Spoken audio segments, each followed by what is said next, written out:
26-шы сабақ. Біз осы 24-ші сабақтан бері қарай сан бойынша бөлікті табу, бөлік бойынша санды табу деген тақырыптарды өтіп келе жатырмыз. Сол тақырыптарды бірінші қайталайық. Ең бірінші біз сан, яғни бұл бүтін деген сөз, бүтін, иә? Және екінші бөлік. Енді бөлік түсінікті. Бүтіннің қандай да бір бөлшегі бөлігі болып саналады. Енді біз бүйтеміз. Жақсылап ойымызда қалу үшін мен бүтінді мынандай пиццаның полностью мына түгел бір пицца деп есептейік. Ал бөлік дегеніміз ол пиццаның бір бөлігі мынандай. Мына жерге нетіп қойсақ болады. Пицца сияқты былай. Сонымен есімізге сақтадық, сан ол пицца, бөлік ол бөлік. Енді бұларды табудың мынандай формуласы бар. Санды табу үшін, бірінші мен мына бөлікті түсіндіруім керек еді. Жарайды. Бөлікті табу үшін санды бөлеміз, бөліміне, көбейтеміз алымына. Бөлім алым дегеніміз ол міне мысалы бөлшек. Мысалы 3-тен 1 десек, 3 ол бөлімі болып саналады. 1 дегеніміз ол алым болып саналады. Мен осы жердегі міне осы екеуін айтып тұрмын. Ал енді керісінше бөлік берілген санды табу үшін не істейміз? Ол үшін біз былай істейміз. Бөлікті, яғни бөлік беріледі ғой жерде. Көбейтеміз бөліміне, бөлеміз алымына. Міне, осындай формула. Енді бірінші есепті қарастырайық. Тышқан бір күнде 12 грамм тамақ жейді.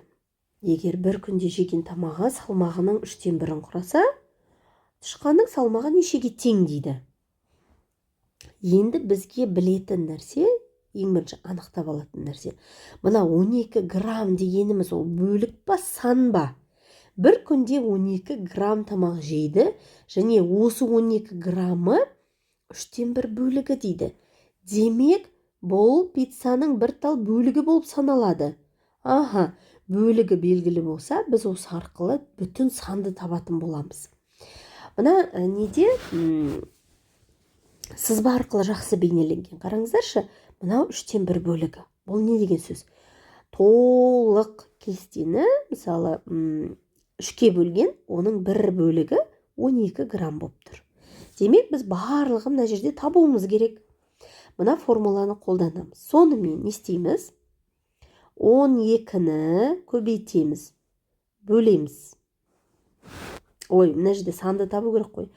12-ні мына бөлікті көрініп тұр ма? Мына бөлікті бөліміне көбейтеміз. Бөлімі бізде 3, алымы бізде 1. Сонда 12-ні 3-ке көбейтсек 36, 1-ге бөлсек 36. Демек, тышқанның салмағы 36 грамм екен. Келесі екінші. Бір үйде 12 бірдей бір бөлмелі пәтер бар. Бұл осы үйдің 3-тен 1-ін құрайды. Барлығы қанша пәтер бар дейді. 12 бірдей бөлмелі пәтер дейді. Мына 12 пәтер ол 3-тен 1-ін құрап тұр. Демек, дәл осындай мына 12 дегеніміз ол пиццаның бөлігі болып тұр. Яғни біз санды табуымыз керек, дұрыс па? Мына бүтін санды табу үшін мына бірінші есепте қолданылған формуланы қолданамыз. Не істеймін? Бөлік бізде 12, бөліміне көбейтеміз, алымына бөлеміз. Демек, 36 пәтер. Сонда барлығы 36 пәтер болып тұр. Түсінікті ма? Енді мына үшіншісін көрейік. Қорапта 18 тәтті тоқаш бар дейді. Барлық тәтті тоқаштың 6-дан 1-і желінді. Сонда қанша тәтті тоқаш қалды дейді. Енді сандарды не істейміз? Қайсы сан, қайсы бөлік, соны ажыратамыз. Қорапта 18 тәтті тоқаш бар. Демек, бұл барлығы ғой. Бұл пиццаның толық түрі, яғни 18 тоқаш.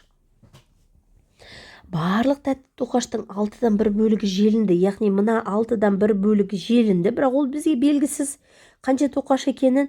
Енді бізге мына қалғанын табу керек. Ол үшін не істейміз? Ең бірінші әрине мына сан белгілі ғой бізге. Енді бөлікті табу керек. Демек бөлікті табу үшін санды бөліміне бөліп, алымына көбейтеміз. 18 бөлу 6 көбейту 1 тең 3 болады. 3 тәтті тоқаш, ол міне желінгені екен 3 тоқаш.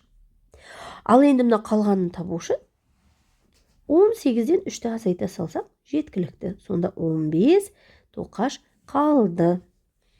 Әсін қараймыз. Жұмысшы тапсырманың 8-ден 1 бөлігін орындап, 16 бірдей тетік жасады дейді. Жұмысшы енді қанша тетік жасауы керек? Мына 16 бірдей тетік дегеніміз, мына 16 тетік. Бұл 8-ден 1 бөлігі. Демек 16 дегеніміз ол пиццаның мына 1 бөлігі көрсетіліп тұрғаны. Түсінікті ғой?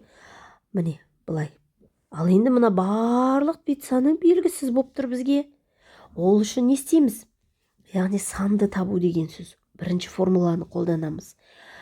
Бөлік 16, оны алымына бөліміне көбейтеміз, алымына бөлеміз. 16-ны 8-ге көбейтсек, бізде 80, 48-ді қоссақ 128, е?